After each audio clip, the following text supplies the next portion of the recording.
Good morning, everybody. TGIF. Welcome to the Meta Cafe. Good morning, Suzanne. It's really good to see you out there this morning. Finally, it's Friday. I'm going to a concert tonight. In my day, the band Styx was really hot, and the lead singer, Dennis DeYoung, at some point left the band. And now I don't remember what the whole hullabaloo was, but it doesn't matter. He is coming to our area this evening for a concert. And I'm going. We bought the tickets just about, 2 months ago, and they sold out in one day. So there must be a lot of people in our area that really love Styx because those tickets went fast. So happy Friday, everybody. Good morning, Marlene. Good morning, Michelle. Good morning, Roseanne. Welcome, everybody. Let's talk about what the astrology is going to be doing. Remember yesterday, I talked about the fact that Pluto this weekend was going to be going into retrograde motion. So we're going to talk about that because that's pretty important.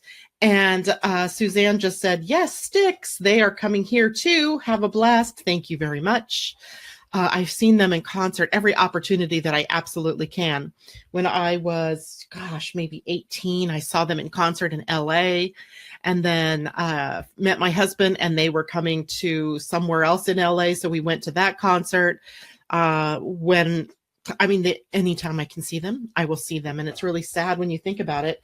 You know, all the bands that I listened to when, in the late 70s and 80s and the early 90s while I was, really into music, all those people are getting old. And so they're on their farewell tours and what have you, like Elton John and, some of them are dead. David Bowie. Kind of sad when you think about it. These icons of your youth are gone and you're like, what happened? I'm not old. No. Anyway, let's talk about the astrology for today before I run into the Pluto retrograde information. Of course, it's the weekend and we have 3 days worth of stuff to get through. So let's do that before we go into Pluto. I've also drawn an oracle card. So somebody, Ozzy Osbourne too. Anyway, somebody, please be somebody with a spleen that's defined. And I don't care who you are because I don't know who you might be. Remind me if I don't do the oracle card. Okay. Text me in the comment section and remind me. Oracle card. Okay, that's because Mimi isn't with us today. She's usually my don't forget, but she's getting ready to do an art show, so she's busy. So let's look at what's going on today. I got to tell you, for the first time in a long time, I actually felt the moon's change out of one sign and into the other. And perhaps it's because the moon had been sitting literally on top of the sun in my natal chart. And I felt it when it was there. I woke up with that. It was at that degree of my sun. And I was like, yes, this is a great day. The sun was sort of shining. Maybe it won't rain after all. And I was filled with this, feeling of excitement. And then not long before we went on air, in fact, at 7:27 a.m. my time, so really just about 30 feeling this pit in my stomach. And I'm like, what the heck is that all about?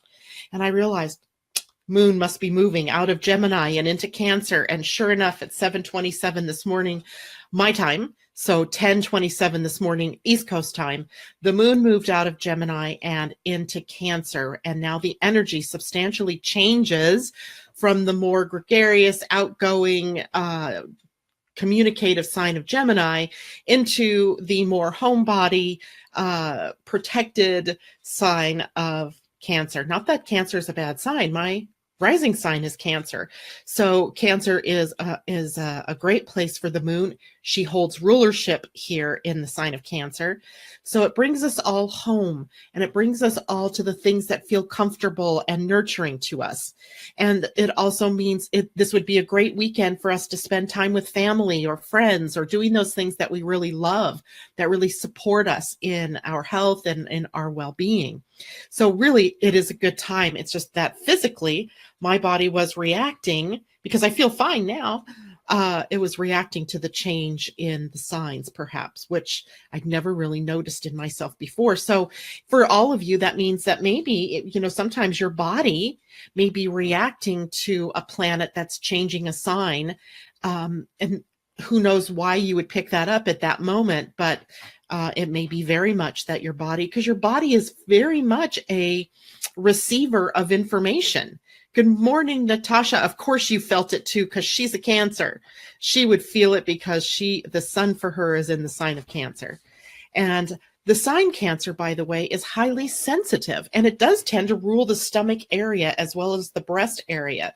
So there are times when an emotion that is triggered will, sort of find its place and expression through your gut or through your stomach. And that might mean that something has moved into Cancer, or that Cancer is playing a role in the chart for you right now, wherever it is in your chart. And yep, Suzanne, Cancer, she felt it too.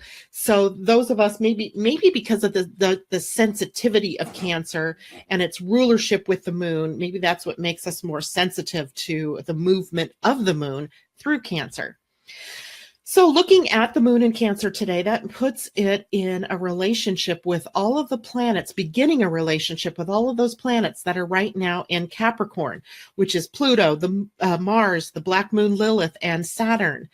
And so at various points from throughout the weekend, we will probably also feel it in our bodies, a reaction to the energy of whatever those other planets are triggering for us in the moment.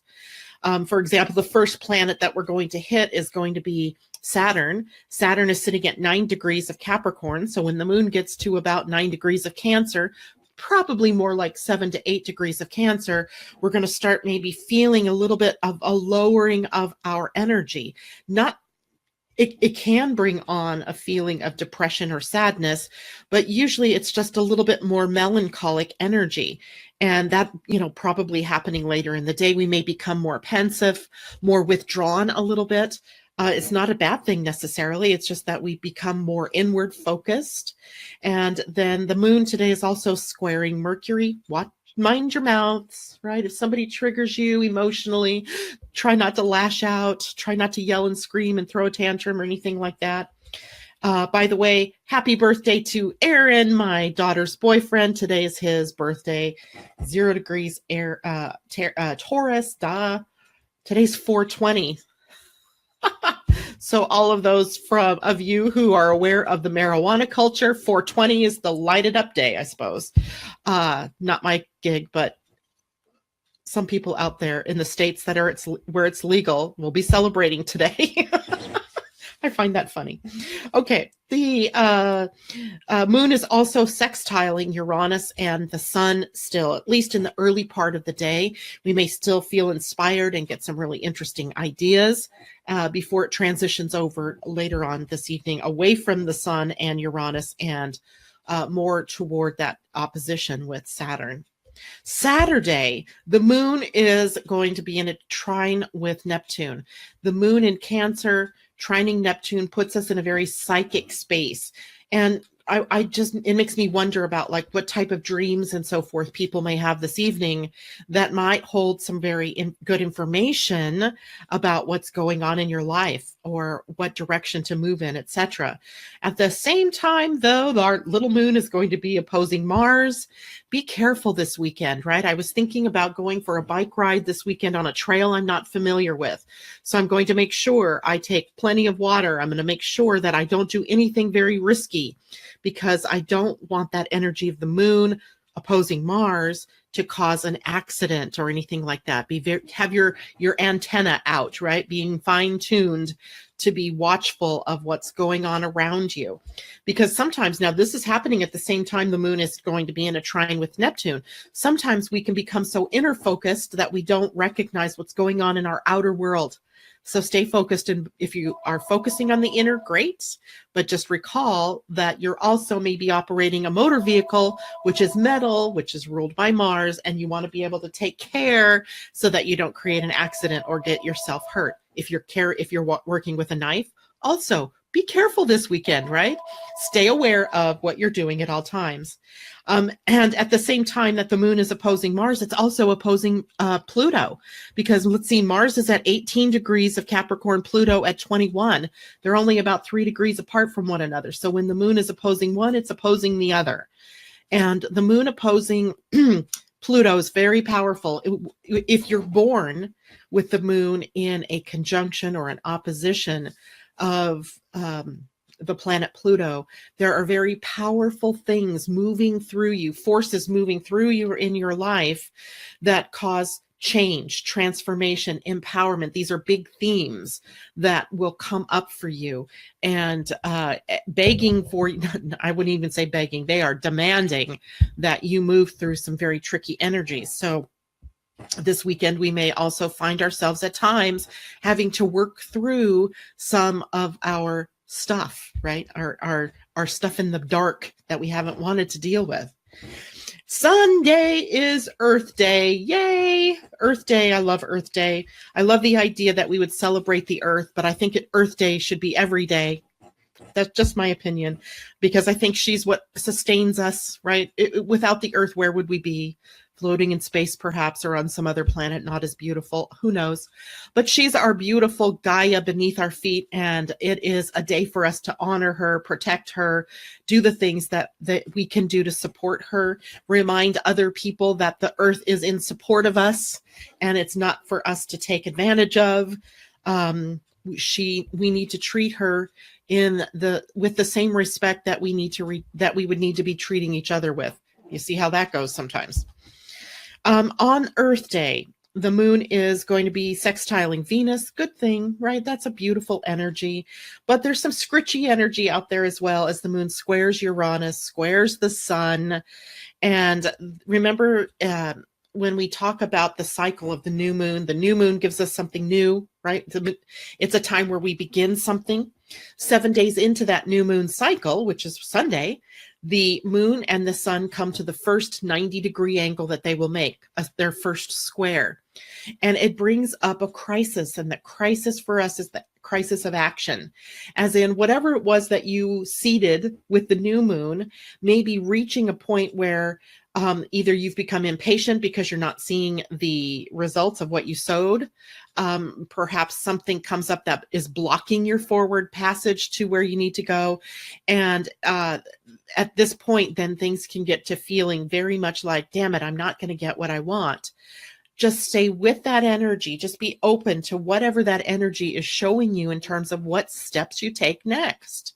So if you were starting something new with your business, or starting something new in your family, don't give up just because you come up against the first block. This is the crisis of action, and you're being shown a different direction perhaps to head into. Not that you're meant to drop what you're doing and forget about it. Okay. Don't give up on yourselves. And the moon will also be in a trine with Mercury on Sunday. It'll be a good day for speaking, and hopefully speaking from an emotional place, but also not from a place that triggers other people with angry words, that kind of thing. Although I wouldn't put it past some groups out there that are maybe demonstrating because of the nature of moon and Uranus. We might have some unexpected things that happen. We'll just have to stick with our own hearts and stay in your own energy and try not to get involved in any high stakes, risky behaviors. Okay.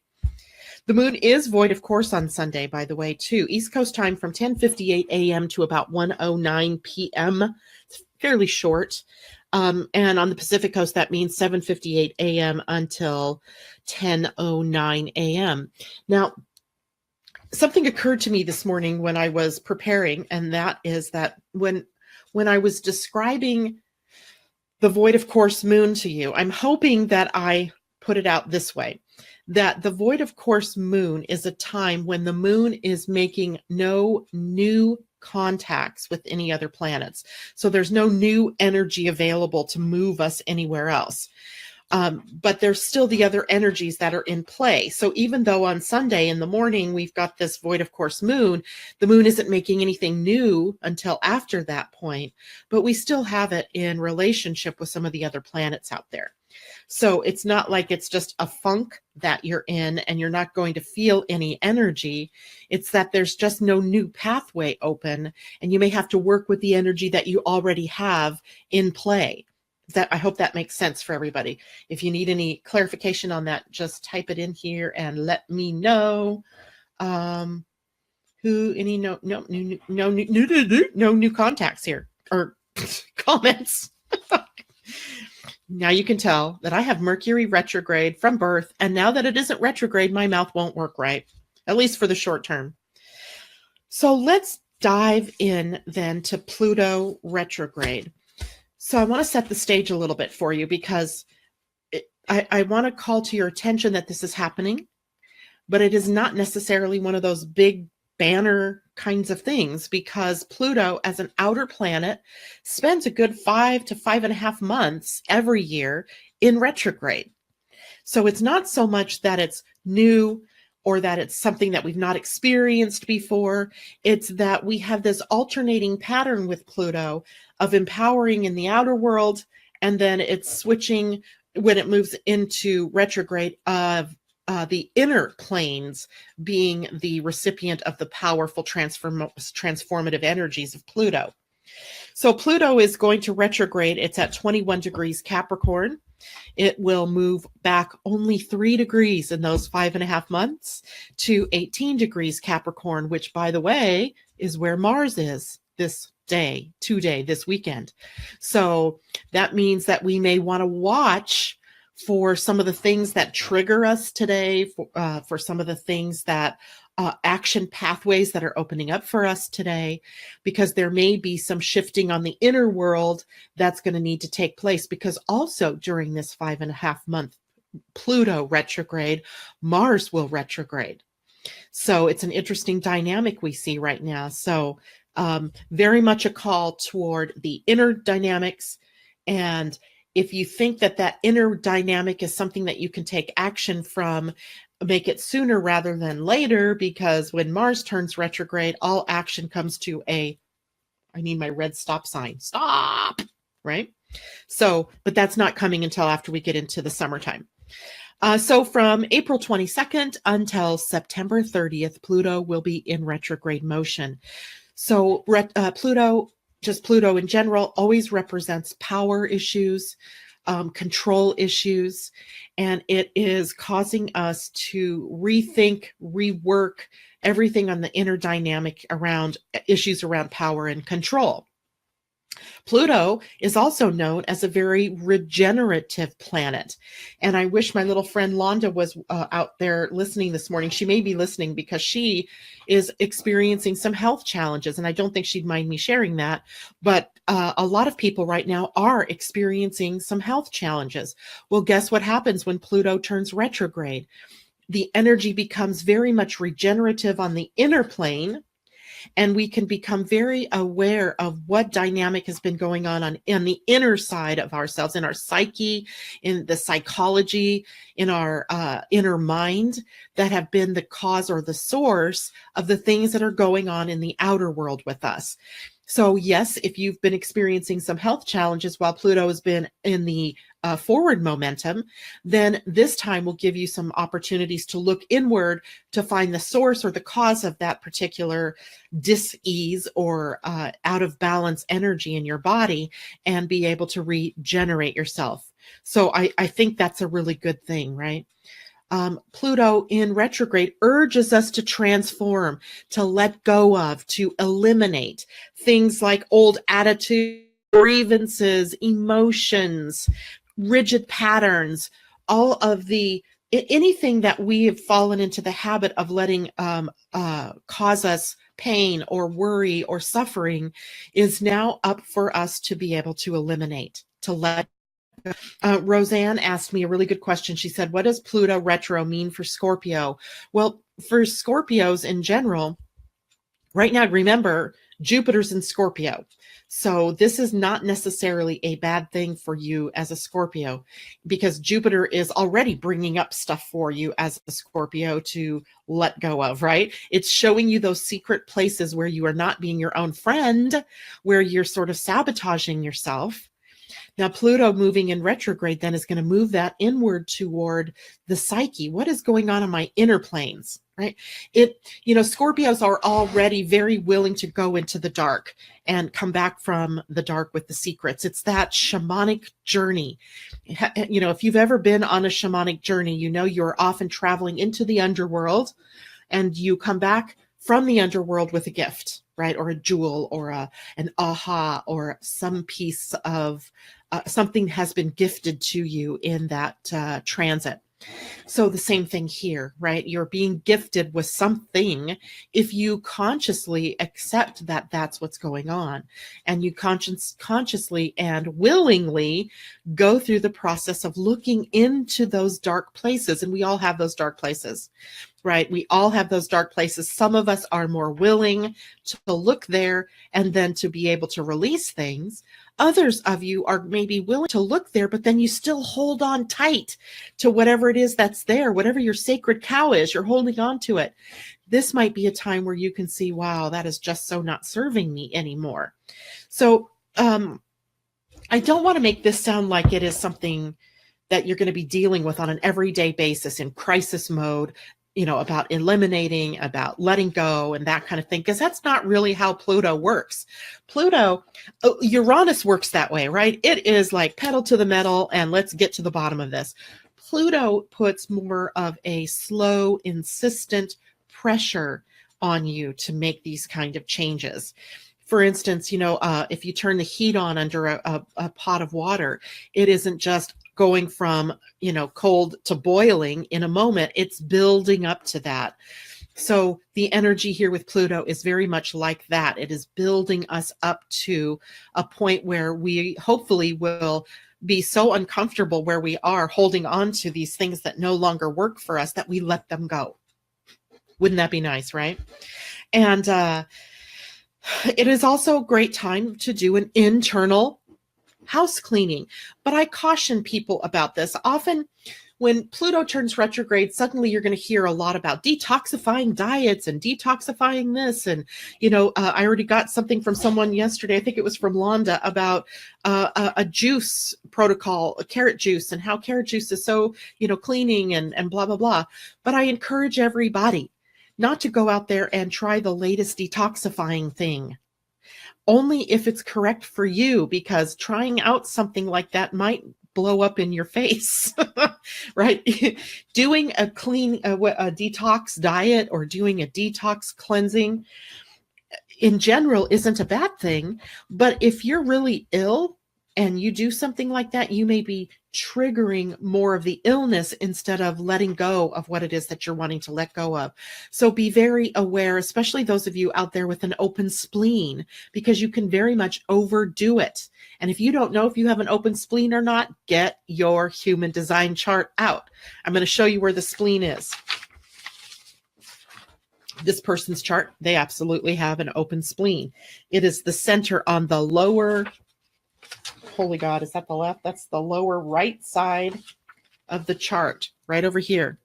That is the spleen. If it's open, and this person's quite open, it means you're much more sensitive to changes in your environment. You're much more sensitive to medications, to foods, to allergens, to toxins.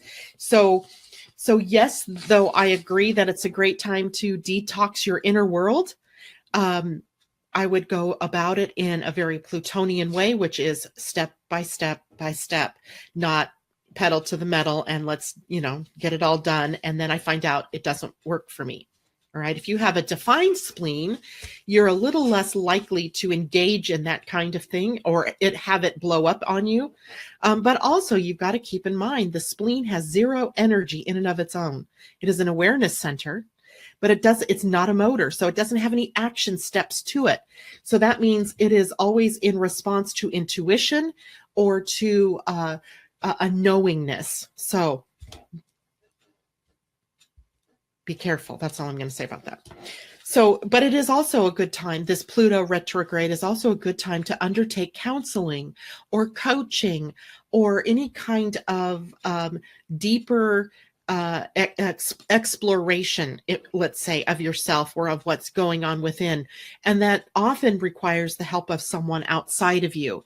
Now, we're really good. Some people are really good at going through that on their own, but even people who are likely to be going through these processes on their own need sometimes someone else that can sort of mirror back to them what's happening and to help clarify for them. So don't hesitate to reach out to people if you find that you are in the midst of some kind of crisis of letting go or crisis of regeneration during this period of time.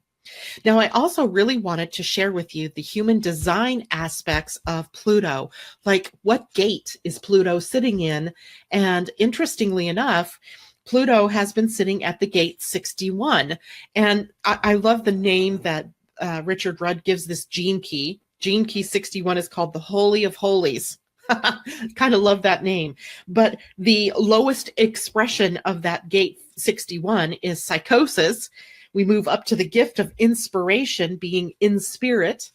And then the highest expression, of course, is this word sanctity, which I think I was going to try to explore on my own because not quite sure what that word really means. I can't put it quite in place with the lower expression of psychosis and then, the highest expression of sanctity. What does that mean?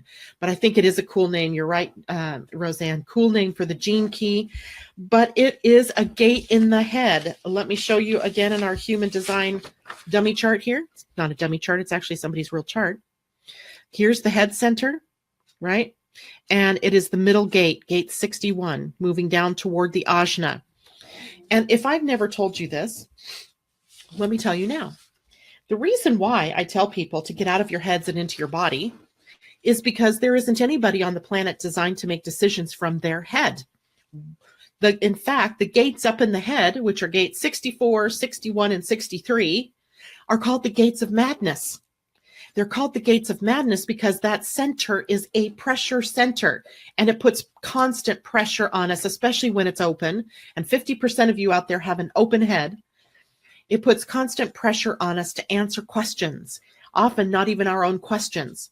Well, the question that we're pressured to answer at gate 61 is why? Why, right?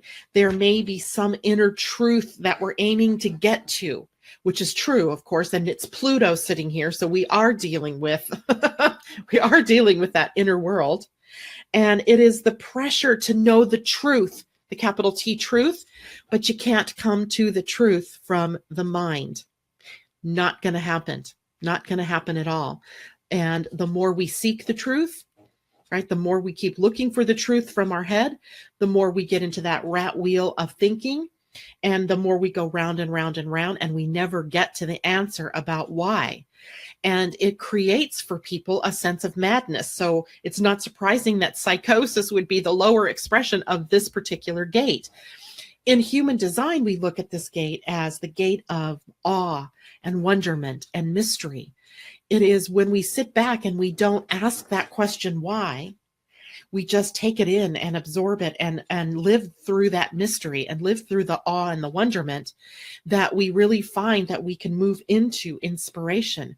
We can be inspired by the reasons behind this universe that we're in and the things that happen in this universe, the mysteries and the awesome and inspiring things that happen here. Even sometimes the worst things that happen here.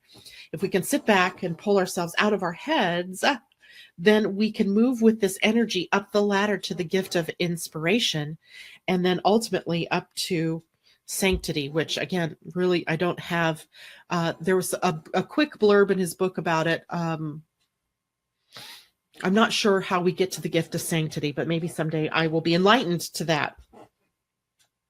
Now, while Pluto is in retrograde, it is moving backwards, or appears to be moving backwards through space and time, even though it's really not. It's just seemingly doing this. And it's going to move backward into gate 54. Now, it spent quite a bit of time at gate 54, which is the gate of ambition and drive towards enlightenment. So Pluto's going to move us backward to the gate at the lowest levels that represents greed. In the gift represents aspiration, right?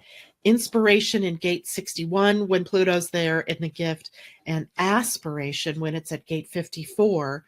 And the highest expression of gate 54 is ascension. And I don't prescribe to the whole ascension madness that goes on out there. I look at ascension as our building our frequencies up, right? Our ability to evolve toward a higher expression of who we are. Not that we're going to some, place or, I don't know. I just don't go there. I'm much too practical and down to earth. And Living Astrology here has told me as many times as people say we're ascending, I'm still here planted on this planet, right? So I'm not moving anywhere. However, my consciousness is evolving.